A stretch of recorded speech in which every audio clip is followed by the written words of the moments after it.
देश के लोगों का अपमान करते रहना एक कांग्रेस के स्वभाव में पड़ा हुआ है। जिस प्रकार से हमारे राष्ट्रपति जी के लिए शब्द कहे गए हैं, शर्मिंदगी महसूस होती है कि ये कैसे लोग हैं। भारत के राष्ट्रपति के लिए क्या बोल रहे हैं लोग। जब आपने लोकसभा में जो व्यवहार किया है, आपने आदिवासी समाज का अपमान किया है, आपने महिला का अपमान किया है, भारत के सर्वोच्च पद पर विराजमान, संविधान ने जिनको सर्वोच्च पद दिया है, आपने उनका अपमान किया है, आपने संविधान का अपमान किया है। एक तरफ ये दृश्य है और दूसरी तरफ हमारे सदानंद जी मास्टर का दृश्य है।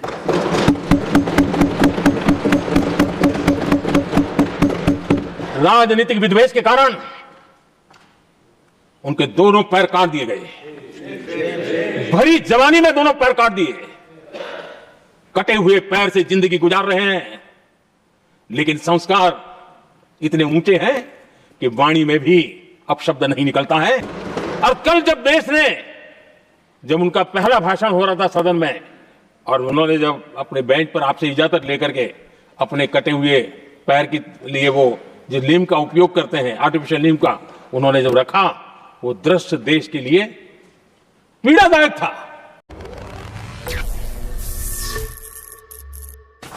आदरणीय सभापति जी,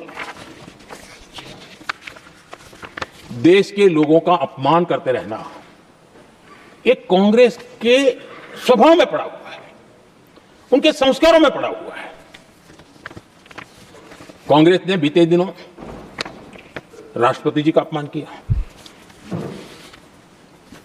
चुनाव के बाद जिस प्रकार से हमारे राष्ट्रपति जी के लिए शब्द कहे गए हैं, शर्मिंदगी महसूस होती है कि ये कैसे लोग हैं। भारत के राष्ट्रपति के लिए क्या बोल रहे हैं लोग। आदरणीय सभापति जी, कल लोकसभा में भी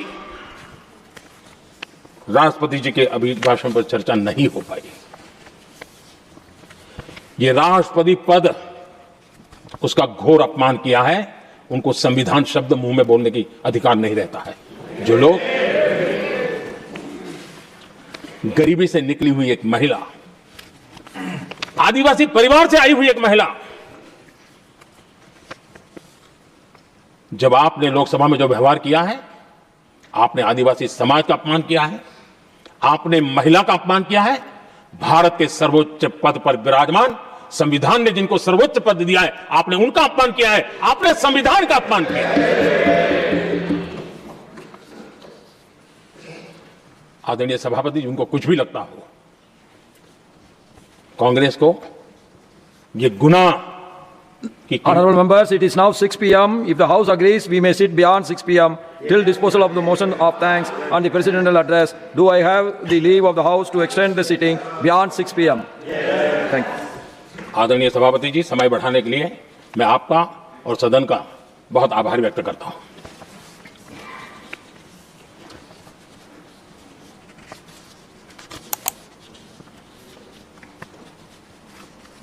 आदरणीय सभापति जी, बड़ी दर्दनाक लोकसभा की घटना है और शायद हताशा निराशा तो हम समझ सकते हैं, लेकिन इसके लिए देश के पवित्र लोकतंत्र के मंदिर को ही इस रूप में कर देना। और उस समय चेयर पर असम के ही हमारे एक माननीय सांसद बैठे थे और उस समय कागज फेंके गए, टेबल पर चढ़ दिया गया। क्या ये नॉर्थ ईस्ट का अपमान नहीं है? क्या असम के नागरिकों का अपमान नहीं है? कल फिर दोबारा किया उन्होंने, और उस समय आंध्र के दलित परिवार का बेटा चेयर पर बैठा था, उसको भी अपमानित किया। यानी आपने नॉर्थ ईस्ट का अपमान, चेयर में बैठा अपमान करो। आंध्र के एक दलित परिवार का बेटा चेयर पर बैठा, उसका अपमान करो। सदन ने इनको काम दिया हुआ है, सबने मिलकर के काम दिया हुआ है, लेकिन वो दलित समाज से आते हैं, इसलिए आप अपमान करते हो। और ऐसा लगता है कांग्रेस के लोगों को असम की जनता के प्रति बड़ी नफरत है। उनको लगता है कि उसकी जनता ने उनका साथ छोड़ दिया मतलब उनके दुश्मन हो गए। क्या कभी लोकतंत्र में ऐसे सोचते हैं क्या? मुझे तो तब बहुत पीड़ा हुई थी जब भारत रत्न भूपेन हजारिका जी, जो कि इस देश के बहुत ही सम्मानीय व्यक्तित्व है जी, आज भी घर घर में उनको स्मरण करते हैं लोग। उनके प्रति जो भक्ति का भाव है आप कल्पना नहीं कर सकते, लेकिन उनको इसकी भी कोई परवाह नहीं है।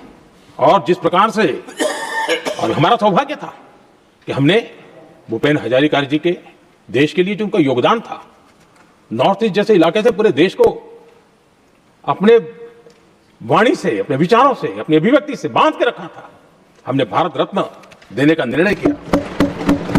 इस पर भी इनको ऐतराज, और मैं तो हैरान हूं, खड़गे जी अगर होते तो मैं उनकी हाजिरी में कहता ये, इन्होंने जिस प्रकार से देखा बोला ना भारत रत्न के बाद, वो वीडियो पर उनका चेहरा देखेंगे ना, आपको लगा ये ऐसे लोग हैं, ऐसा व्यवहार करते हैं। और ये कहा अरे ये तो सिंगर थे। मैं समझता हूं कि किसी का भी अपमान करने में कभी भी पीछे नहीं रहते हैं। उन्होंने भूपेन हजारिका जी को भारत रत्न दिया, उसका भी विरोध किया। ये पूरे असम का विरोध है, पूरे देश के कला प्रेमियों का विरोध है। और मुझे पक्का विश्वास है असम कभी भी इस अपमान को भूलने वाला नहीं है। आदरणीय सभापति जी, कल जो घटना घटी, इसी सदन के एक माननीय सांसद, कांग्रेस के शातिर दिमाग जिनका है ऐसे एक युवराज ने उनको गद्दार कह दिया। अहंकार कितनी 7वें आसमान पर पहुंच चुका है इनका। और कांग्रेस को छोड़कर के कितने ही लोग निकले हैं, कांग्रेस के कितने टुकड़े हुए हैं, कई लोग दूसरे दलों में गए हैं, लेकिन औरों को तो किसी को गद्दार नहीं कहा उन्होंने। लेकिन कल सांसद को गद्दार इसलिए कहा क्योंकि वो सिख थे। ये सिखों का अपमान था, ये गुरुओं का अपमान था। और कांग्रेस के अंदर जो कूट कूट करके सिखों के प्रति नफरत भरी पड़ी है ना, उसका वो अभिव्यक्ति थी। और इसी सदन के माननीय सांसद है वो, और उनको जरा भी दर्द नहीं, वरना आज खड़े होकर के कह सकते थे कि कल जो हुआ इसी सांसद की गरिमा के अनुरूप नहीं था, हमें खेद है। एक शब्द तो बोल लेते, लेकिन सिखों के प्रति उनके मन में जो नफरत भरी पड़ी है, और इसी के कारण उन्होंने कल, और जिसका परिवार देश के लिए शहादत देने वाला परिवार के वो सदस्य है, उन्होंने अपने राजनीतिक विचारों में परिवर्तन किया, इसलिए गद्दार हो गए। और एक गद्दार शब्द छोटा नहीं है। मेरे देशवासी को कोई गद्दार कहे, ये कैसे देश सहन करेगा? और वो भी एक सिख है इसलिए गद्दार कहना बहुत दुर्भाग्य की बात है। और ऐसे लोग कांग्रेस को नहीं डुबाएंगे तो क्या करेंगे?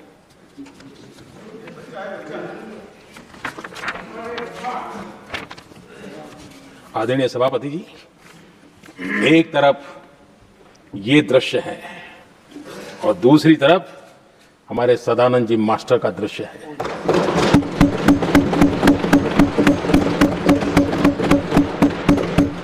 राजनीतिक विद्वेष के कारण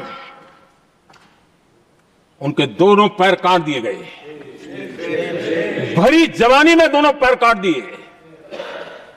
कटे हुए पैर से जिंदगी गुजार रहे हैं, लेकिन संस्कार इतने ऊंचे हैं कि वाणी में भी अपशब्द नहीं निकलता है, बर्तन में भी कटुता नजर नहीं आती। गर्व होता है। और कल जब उनका पहला भाषण हो रहा था सदन में, और उन्होंने जब अपने बेंच पर आपसे इजाजत लेकर के अपने कटे हुए पैर के लिए वो जो लीम का उपयोग करते हैं, आर्टिफिशियल लीम का, उन्होंने जब रखा, वो दृश्य देश के लिए पीड़ादायक था कि इस देश में ऐसा ही बंधारण की बातें करने वाले इंडिया अलायंस के लोग, और ये इंडिया अलायंस पूरा जिम्मेवार इसके लिए, वैचारिक असहमति के कारण एक नौजवान के, और वो भी एक टीचर, शिक्षक के प्रति गर्व से, आदर से देखा जाता है, उसके पैर काट दे। लेकिन उनको कोई खेद नहीं है, उनको कोई दर्द नहीं है। लेकिन मैं मास्टर सदानंद जी को हृदय से अभिनंदन करता हूं कि उन्होंने जिस प्रकार से इतनी भयानक हमले के बाद भी देश की सेवा का अपना व्रत जारी रखा और आज देश की नीति निर्धारण में अंदर अपना योगदान दे रहे हैं, ये गर्व की बात है। और ऐसे लोगों के सहारे हम राजनीति में जीते हैं, काम करते हैं, देश के लिए जीने मरने की प्रेरणा मिलती है। ये संस्कार हमें पाए हैं, ऐसे लक्षावधि कार्यकर्ताओं के तब से पाए हुए हैं।